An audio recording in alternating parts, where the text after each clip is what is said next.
Mapay nga aga, mga kasangkayan. So, shout out po. Good morning sa atin lahat. Nandito tayo sa isang bayan po ng Gamay. Nung pumunta tayo, yung kanyang bahay ay sira-sira. So, ngayon, yung kanyang bahay, sobrang sirang-sira. Ano sa bahay mo na? Nasira na lalo. Kay wala. Lalo na nasira, hindi na ayos. Hanggang ngayon, yung iba kong kapatid, iniiwasan ako dahil sirang ang bahay ko, kinahihiya na yata ako nila. Okay lang sa akin.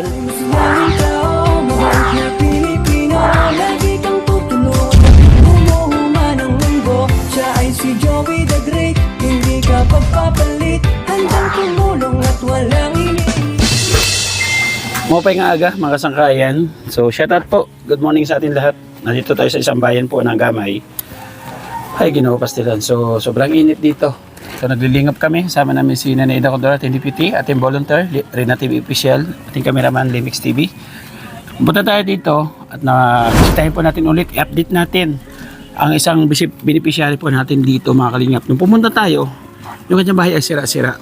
So ngayon, yung kanyang bahay, sobrang sirang-sira.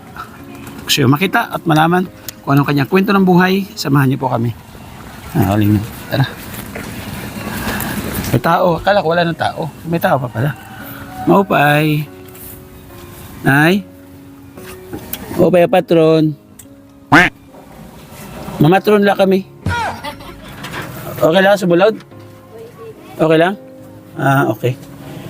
Natandaan mo ako? Ako ay nagbisita sa'yo? Dati? Oo, nagpasok dyan. Ano nangyari sa bahay mo na? Nasira na lalo. Kay wala. Lalo na nasira, hindi na ayos. So, nanay, charity vlogger kami ha. Iba-vlog ka namin. Okay lang sa'yo? Ha? Okay gan. Okay lang. Ayun, pumayag po siya mga kalingap. So, pwede pumasok? Kay inhiruwa kit. Ha? Inhiruwa kay wakay na. Baka daw maruba dahil sira na raw, mga kalingap. Ano to? Gagawin mo dito? Bibinta. Bibinta mo? Pag maluto. Oh. Naglulukad siya. So, lagay natin dyan mga kalingap. Bigyan kita microphone ha. Natandaan mo ako, di? Nakalimut. Pero, naalala mo na may nagpunta dito? Oo. Ano sabi sa'yo? Kay babalik. Oo, babalik. So, ito na ngayon. Nagtagal lang kasi walang sponsor. So, tara na nga dito sa labas at mainit. Yan. Ay, sus Maria Joseph, Panginoon. At, Nanay, ano na nangyari sa'yo? Wala. Ano? Kay Ay, sus Maria Joseph. Dati okay pa man po doon kay yan Ano nangyari? Ang kay kalingap ko. sira na. Ang kanyang bahay. Oo, talaga. Hala, sus Panginoon ko. Talagang Wala. Kay kailangan talaga sa pabahayan mga kalingap. Oh, hindi ko naman sarili to dito nga ano eh. Na lupa? Oo. Kayo ng lupa to? Sa ano ko. Sa yung pinsan namin. Pinsan ninyo. Pero meron kang lupa na pwedeng pabahayan? Wala. So, saan ka ngayon titira? Kaya wala. Pag Kung sakali masira to. dito lang gagawa na lang ako ng maliit. O kaya nga, I mean, pwede tayong gumawa ng hindi ganito. Kasi delikado, babagsak na yan, oh. Kay bagsak na. Mga kalingap, mga ko na. plastic lang, tinalit-tali Oo. niya. O tapos dito. Dati kasi mga kalingap, okay pa ito. Oo. Mayroon pang balkonahe siya doon. Tapos dito pa tayo nakaupo nag-interview. So, ilang buwan na hindi ako nakabalik. Hindi ko alam. Ang tagal, mga kalingap. So, dito ka na, dito lang ako para hindi tayo maruba. Maruba ba ako dyan? Hindi naman, siguro huwag naman sana. Huwag na. Ay, grabe. At yung mga Patagilid. kasamahan nyo kasi ano mainit. Patagilid na rin yung kanyang sahig. Grabe. Yan guys. Ano yun? Patagilid nga. Patagilid. So, ano pangalan ko na eh? Lucy. Ha? Lucy. Oh, sabi si Nanay Lucy. Oo. So, ako si Kuya Joey, di ba? Si Nanay Lucy. Natandaan ko nga, sabi ko si Nanay Lucy, may ano dito. Ay, ganun. So, ay mga kalinga, pakinggan natin yung kwento ng buhay po ni Nanay Lucy. Sige po, Nanay Lucy. Nung maliliit pa kami, mahirap lang kami. Tapos, magbubukid lang tatay ko at saka nanay ko. Dagat, minsan. Tapos, nung paglaki ko, pumunta ako sa Maynila, nagtrabaho ako doon. Tapos, nung matagal na ako doon, nag-asawa ako. Tapos, nung pag-asawa ko, wala rin nangyari kasi tamad yung na ano ko. Pangasawa mo. Nagkahiwalay kami. Tapos umuwi na lang ako dito sa amin. Wala kayo anak? Wala. Nung nagsarili na lang ako, kumayod ako para mabuhay ako. Ang mga kapatid ko naman nga nandito, kinakalaban ako nila, hindi ako nila pinapansin. Iyon nga, pag ipapatay ala sa ak. Bakit? Kaya yung tapos, yun, hanggang ngayon, yung iba kong kapatid, iniiwasan ako dahil sirang ang bahay ko, ikinahihiya na yata ako nila. Okay lang sa akin. Basta ako, hahanap buhay lang ako para mabuhay. Marami ang pinagdaanan kong kahirapan. Pero tinitiis ko lang yan. Kasi wala naman akong magawa. Wala lang sa akin na tulong. Yung dito naman sa barangay namin, iniiwasan yung mga sa calamity, hindi ako binibigyan kasi wala akong pakainin. Yan ang ano nila. Tapos, okay lang. Sabi ko, okay lang. Hindi ako yung basta ang mahalaga sa akin, mabuhay ako. Naghahanap buhay sa makakaya ko. Yun lang. Kahit na ganito, nagtitiis ka? Oo, nagtitiis ako. Kahit maulan, tinutuluan ako. Hindi ako kasi wala akong malapitan eh. Maski kapatid ko, wala. Gano'ng kahirap yung pakiramdam mo sa sarili mo mga nagsusolo ka? Mahirap. Pero, tinitiis ko na lang. Hindi ko na lang pinapansin. Basta ang mahalaga ito, makakain ako sa araw-araw. Yan na lang. Pero nananalangin ka sa Panginoon Diyos na sana. Yan lang ang kakampi ko. Correct. Kaya yun ang nagbibigay sa akin na lang ng lakas. Sa tingin mo, Nanay Lucy, ano yung nagawa mong pagkakamali sa mga kapatid mo kung bakit natitiis ka nila sa ganitong klaseng tirahan? Hindi ko alam. Kaya hindi naman ako sa kanila hinahayaan ko lang naman sila to. Hindi ako sa kanila. Nababayaan ko Hindi mo na lang. sila close? Hindi ka pa Hindi, kasi punta sa kanila? Para pumupunta ako, pero hindi lang naman nila ako. Nararamdaman ko naman nga wala sila pagmalasakit sa akin. Yun lang. Pero yung mga kapatid mo, may kakayahan o wala na kahit na tulong sa maliit na pinansyal? Yung isa kong kapatid dati nagbibigay sa akin, yung nasa Maynila. Pero ngayon hindi ko na nakakausap, aywan ko kung ano na. Wala ka na kontak? Wala na. Pero may cellphone ka na? Pwede kontak? Wala. Kasi yung kapatid ko lang ay isang tatawag doon. Tapos pinadadating sa kanya. Tapos inaanuhan na lang ako dito. Nung simula nung nagpupunta dito siya sa bayan, tapos doon lang sa isa kong kapatid, hindi siya nakakadiretso dito sa bahay. Pinagsabihan ko nga, sabi ko, bakit hindi ka napunta sa bahay? Siguro, sabi ko, ikinahihiya niyo yung bahay ko kasi sira na. Kayong mga bato ang bahay niyo. Yun yung pakiramdam mo sa sarili. Oo, yan. Yan ang ano ko. Pero wala kang personal na galit sa kanila? Wala. Wala naman. Baka may gusto ka mensahe sa kanila?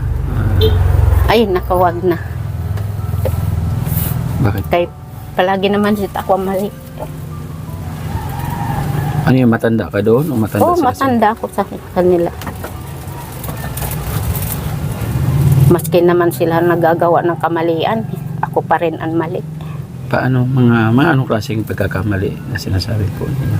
Kaya dito nung itong tinitirahan ko, ako doon nagtanim, namin doon.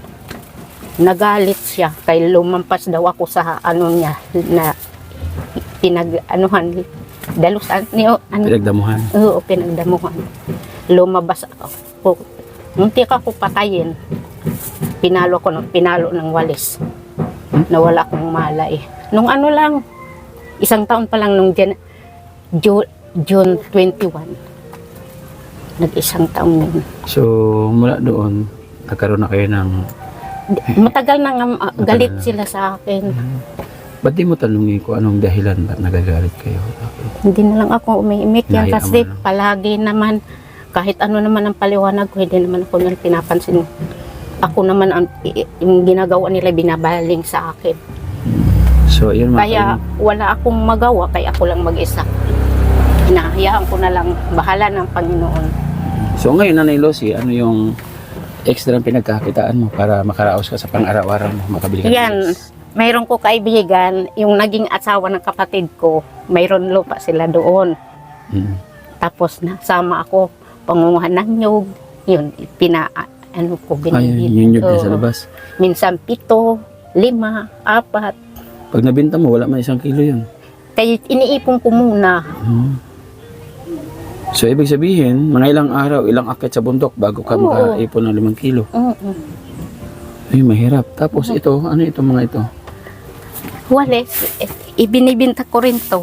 Yan ang ano ko. Ibig sabihin, pag umakit ka doon, isa yan sa Oo. ginagawa mo. Mm. Nag-ano ka ng walis. Walis, gulay. So, yun yung araw-araw mo ginagawa. Tapos minsan sa dagat napunta ko. Ibig sabihin, minsan wala ka dito. Oo. Nasa bukid ka. Mm. So, paano nangyari at natsambahan ka namin dito? Kasi napadapa ako kahapon. Kaya huminto muna ako kay sugat, tapos masakit ang ano ko. Ah, nadapa ka. Ito, masakit, namamaga nga. Na naitukod mo. Oo, So, paano yan? Hihinto yung kabuhayan mo. kaya wala. Hihinto rin yung tiyan sa pagkain. Mayroon pa naman ako pagkain. Oo. So, ay mga kalingap, meron tayong bigas dito na dala. Ating kahit Big Jones para kay Nanay Lucy. Mga kalingap. Yan. So, Salamat. kahit pa paano, nabisita natin si Nanay Lucy. Ayun lang.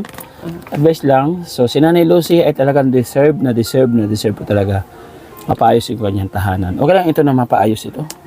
Payag Kaya yung may-ari. alam ko, makikipag-usap ako sa may-ari. Oo, kausapin na may-ari. Kung Kumbaga, pwede. ano naman, maliit lang. Yung kasya lang sa'yo. No? Oo, kasi talagang kailangan talaga ng tulong ni Nanay Lucy. So, medyo malayo-layo sa Katarma ito pagka napabahayan natin o kaya pumasok ito sa mga kalingap. So, kung mayroon kaming bibigay yung mga nanonood sa atin, no, kung mayroon kang kahilingan, ano naman yung kahilingan na yun? Gusto namin malaman. Hilingan ko lang makagawa ng bahay lang. Yan lang. Simpleng bahay lang. Masisilungan ko to. Ngayon, lalo na dating ng tag-ulan dito. Oo, magtatag-ulan na. So, mahirap. Sabi ko nga, kala ko wala ka na dito. Kala ko walang Hindi. tao kasi sabi ko, ruba-ruba na. Hindi ko na Tanggal to na talaga. binubuksan kasi sira na nga. Oo.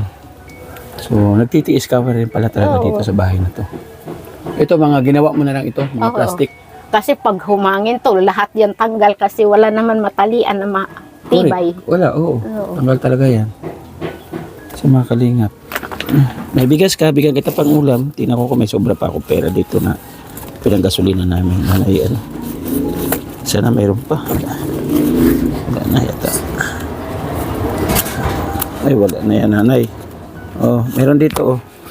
Oh, meron dito Salamat. puting tulong para sa'yo. Oh, galing yan kay April Diamond. Ah, salamat. Salamat po sa nagbigay sa akin. Itong bigas, nasa US yan sila. Nagbibigay sa atin ng pantulong. Kahit Yung ibit yun. nagbigay sa akin, salamat. Galing na. Dati nung pagpunta namin dito, kumanta si Nanay Lucy. Ang ganda ng kanta mo dati, di ba? Naalala mo yun? Hindi ako nakapagkanta. Hindi na ako pagkanta. Kala ko kumanta. So ngayon titignan natin kung may kanta si Nanay Lucy sa kabila ng hirap ng kanyang buhay na Hindi na ako pinagdadaanan. marunong kumanta Hindi ka kasi, talaga marunong kumanta. kasi nakalimutan ko na yan. Nakalimutan mo kasi yung galit ko sa mundo. Ah, Hindi na ako galit sa mundo. Speaking of galit sa mundo, so gusto ko lang malaman, Nanay, bakit ka galit sa mundo? Kasi alam mo, wala ko namang ginagawa sa mga tao, bakit iniiwasan nila ako? Maski kaibigan ko dito, hindi na sa akin napansin. Dati, maganda ang pinagsamahan namin, pero ngayon, wala na. Dahil nga sa hirap ko, akala siguro nga manihingi ako sa kanila. Yan siguro. Pero Hindi ko lang alam. wala ka man utang sa kanila. Wala. Hindi ako marunong mangutang ka, wala akong pambayad. So huwag ka magalit sa mundo. Pasalamat tayo at nakikita pa natin ang mundo. Diba? Pagpasalamat tayo sa Panginoon Diyos at may nakikita tayong liwanag. sa mundo. Nakita tayong liwanag. Kasi maraming natulog na hindi na nila nakita ang liwanag. Yung iba nabagsakan ng aeroplano. Kaya masarap tayo sa Kaya siyempre pakiramdam. hindi ko yan maiwasan dahil sa ano. Sa kahirapan, pinagdadaanan mo. Kumbaga, nagkakaroon ka ng sama na loob sa sarili mo kung bakit nangyayari sa akin ito. Bakit ako mayroong ganito. Kung bakit ganito yung binigay mo sa akin palad. Di ba? So, hindi maiwasan. So, ibig sabihin dyan, may kulang. Alam mo kung bakit? Kulang ka sa pananampalataya. Kasi kung malakas ang pananampalataya mo, palalakasin ka, patitibayin ka niya. Hindi ka makapag-isip ng ganyan. Palagi ko ang Panginoon inaano, pero yung pagsisimba, hindi ako nakakapagsimba dahil yan, abala ako sa paghahanap. Opo, hindi po natin kailangan magsimba kung Ay, tutuusin. palagi naman yan sa Pag may libre tayong oras, so pwede tayong magsimba. Pero pag ano, pwede po tayo manalangin ng taimtim at huwag natin masamain talaga. Number 1, huwag natin sisihin ang Panginoon Diyos sa lahat-lahat. Kasi wala siya yung ibinibigay sa atin ng pagsubok na hindi natin kaya. No? Kumbaga, binibigyan ka ng pagsubok ng ating Panginoon Diyos para lalo kang patatagin. Yes. Para lalo kang tumibay.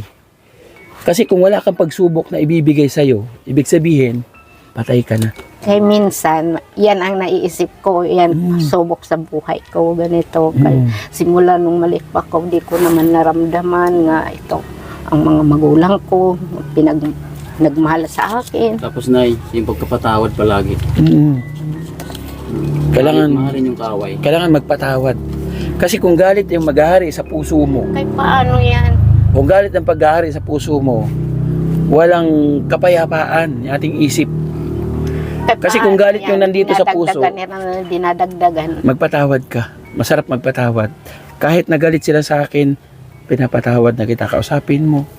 So, ganito ganon. So, kahit nagalit kayo, pinapatawad ko kayo. Masarap yung masarap yung nagpapakumbaba.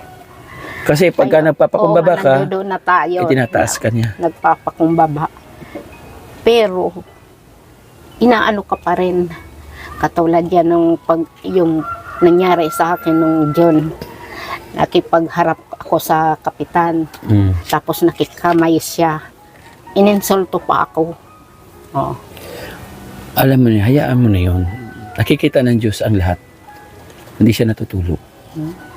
Basta't ikaw wala kang ginagawa masama, maluwag sa puso mo, na wala kang dinadamdam, so masarap mabuhay.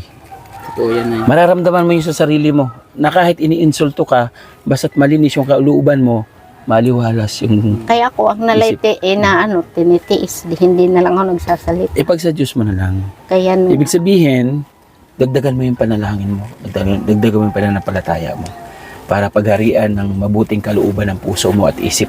Di ba? Tama?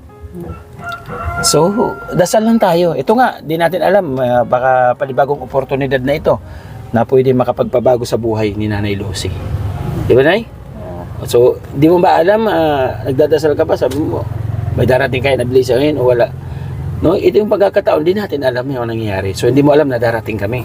hindi. Oh, di mo akalain na may blessing na darating sa bigas at saka kunting pera. No? So, kailangan natin videohan mga kalingap itong vlog natin kay Nanay Lucy. Kasi yung ating binigay, hindi galing sa akin. Galing sa mga sponsor na nagtitiwala po sa amin. Kung hindi ko bibidyohan ito, so kami po ang paghahanapan. No?